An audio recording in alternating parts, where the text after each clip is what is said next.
نحمدہ ونصلی ونسلم علی رسول الکریم اما بعد۔ آج مسائل رمضان کورس کا چھٹا دن ہے اور سبق نمبر 6 کا یہ پہلا حصہ ہے۔ آج کی سبق میں ان امور کا تذکرہ کیا جائے گا جن کی وجہ سے روزہ ٹوٹ جاتا ہے، اور پھر بعض امور ایسے ہیں جن کی وجہ سے صرف قضا لازم آتی ہے، اور بعض امور ایسے ہیں جن کی وجہ سے قضا کے ساتھ ساتھ کفارے کے روزے بھی رکھنے پڑتے ہیں۔ یہ بات آپ حضرات کے علم میں ہوگی کہ قضا سے مراد یہ ہے کہ اگر کسی شخص کا روزہ ٹوٹ جائے تو صرف اسی روزے کے بدلے میں ایک روزہ رکھنا یہ قضا کہلاتا ہے، اور کفارے کا مطلب یہ ہے کہ اگر کسی شخص کا روزہ ٹوٹ جائے یا اس کو وہ توڑ دے تو اس کے بدلے میں بعد میں 2 مہینے مسلسل روزے رکھنا اور اسی روزے کو بھی رکھنا یہ کفارہ کہلاتا ہے۔ تو یہ مسائل انتہائی اہم ہے، ان کا سیکھنا ہر مسلمان کے لیے نہایت ضروری ہے، کیونکہ دارالاسلام میں رہتی ہوئی جہالت کا عذر معتبر نہیں ہے۔ تو لہٰذا ان مسائل کو چند قواعد کے تحت انشاءاللہ بیان کرنے کی کوشش کروں گا، اور اللہ تعالیٰ سے دعا ہے کہ اللہ تبارک و تعالیٰ ان مسائل کو صحیح بیان کرنے اور صحیح سمجھنے کی توفیق ہمیں دے دے۔ پہلا قاعدہ یہ ہے کہ اگر روزہ دار ایسی غذا کھائے کہ جس کی طرف طبیعت کا میلان ہوتا ہو، یعنی جو غذا عموماً کھائی جاتی ہو اور اس کے کھانے سے پیٹ کی چاہت ختم ہو جاتی ہو، یا ایسی کوئی دوا کھائے کہ جو بدن کے لیے مفید ہو، یا پھر ایسی کوئی چیز کھائے جس سے لذت مقصود ہو، تو ان اشیاء کی کھانے سے روزہ بھی ٹوٹ جاتا ہے، اور روزہ ٹوٹنے کے ساتھ ساتھ کفارہ بھی لازم آتا ہے۔ مثلاً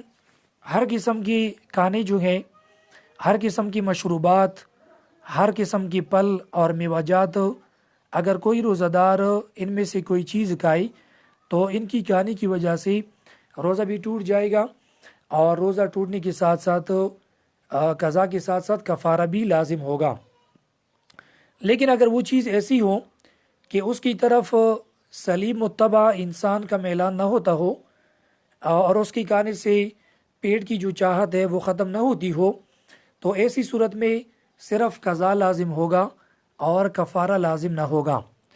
اب اس قاعدے کے تحت بہت سے مسائل آ جاتے ہیں۔ مثلاً کسی نے روئی کھائی، یا کسی نے کاغذ کھایا، یا کسی نے گھاس کھائی، یا کسی نے کوئی گٹلی وغیرہ، مثلاً کھجور کی گٹلی ہے یا کسی اور چیز کی کوئی ہڈی ہے،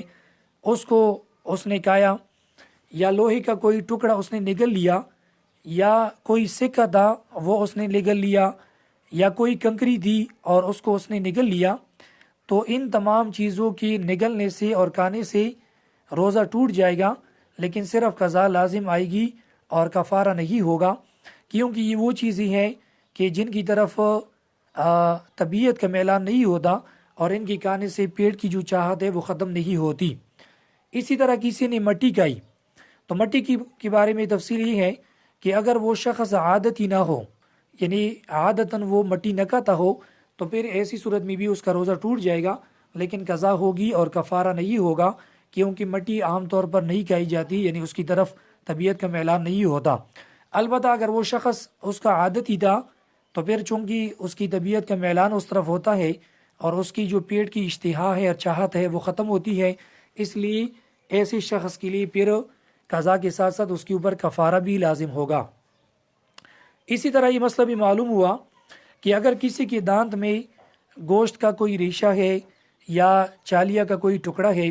اور اس نے اس چیز کو، یعنی گوشت کے ٹکڑے کو یا چالی کے ٹکڑے کو منہ سے باہر نکالا اور پھر منہ کے اندر ڈالا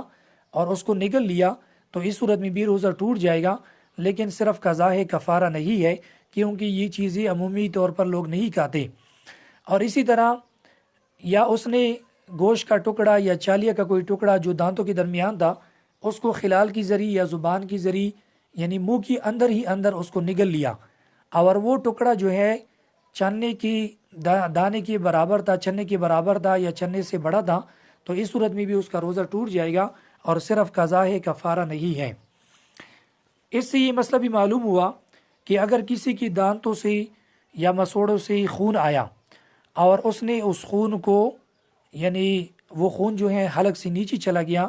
اور وہ خون تو کے اوپر غالب تھا یا تو کے برابر تھا اور اس کا ذائقہ حلق میں محسوس ہوا تو ایسی صورت میں بھی روزہ ٹوٹ جائے گا، لیکن صرف قضا ہے، کفارہ نہیں ہے، کیونکہ خون عمومی طور پر نہیں کھایا جاتا اور اس کی طرف طبیعت کا میلان نہیں ہوتا۔ اسی طرح اگر نکسیر یعنی کسی کی نکسیر پوٹی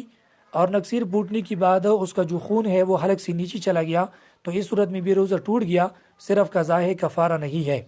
اسی طرح کسی کی آنسو یعنی آنکھ سے ایک دو آنسو کی قطرے منہ میں آ گئی اور وہ حلق سے نیچے چلے گئی یا اس نے اس کو نگل لیا،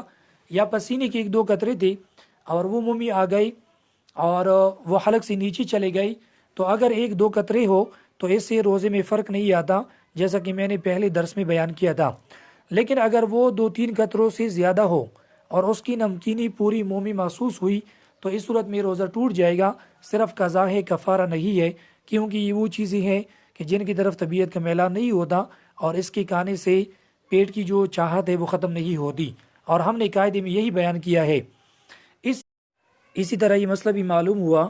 کہ اگر کسی کو خود بخود الٹی آئی اور وہ ان الٹیوں کو قصدن نگل لیا یا کسی نے قصدن الٹیاں کی اور وہ منہ بھر کر نہیں تھی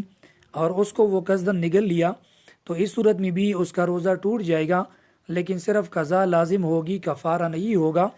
اور اگر اس نے قصدن الٹیاں کی اور وہ منہ بھر کر ہو تو پھر بھی ویسے روزہ ٹوٹ جائے گا، چاہے وہ اس کو نگلے یا نہ نگلے، اور اس صورت میں بھی صرف قضا ہے، کفارہ نہیں ہے۔ واللہ تعالی اعلم بالصواب۔